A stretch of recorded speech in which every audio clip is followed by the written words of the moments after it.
a movie. Now, it's an absolute value problem, and I'm just trying to I'm trying to draw the same graph. If you'll take a look here. All right, you see what we have here is we're trying to solve the equation x squared, the absolute value of x squared minus 1 is equal to 8. So what I did is I graphed x squared minus 1 over here. Okay, and that's easy to graph. It's just a parabola shifted down 1, where that point right there would be 0, negative 1. All right, 0, negative 1. Now that point, the y-coordinate's negative, right?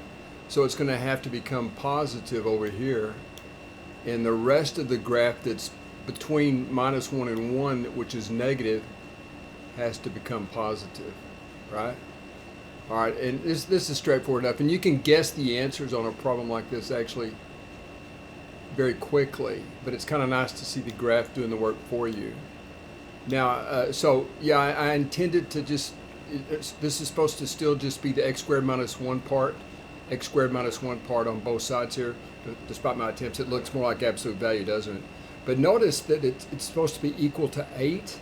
And so we have a horizontal line. Horizontal lines are constants, right? So this would be the line y equals 8.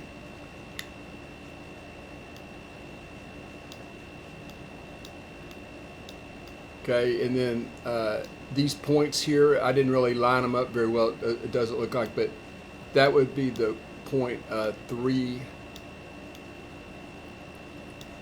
8. And that's very easy to see.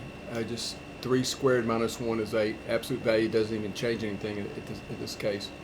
So, in the same thing over here, minus 3. Also, when you square minus 3, you get 8 back, of course.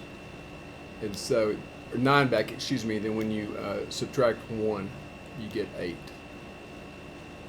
Okay, and again, you could check all of this very easy just by guessing and testing. In the movie, this kid Arbus went up to the board as a form of punishment, I think, and solved this in the tedious case by case, absolute value definition, 2-part thing, But just looking at, knowing what the graphs look like really gives it away. So what we have right here is that the two solutions are, of course, minus 3 and 3.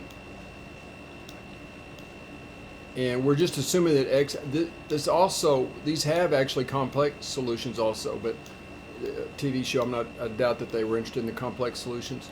So the x's are assumed to be real valued. But again, I hope it's easy enough to see this part of the graph was negative, right? For the regular graph. But when you did absolute value always returns a positive or a non-negative value.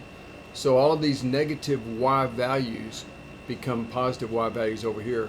And of course, the rest of the graph looks exactly the same as the original graph. So it's clear that there's just two real solutions to the problem. Hope you enjoyed.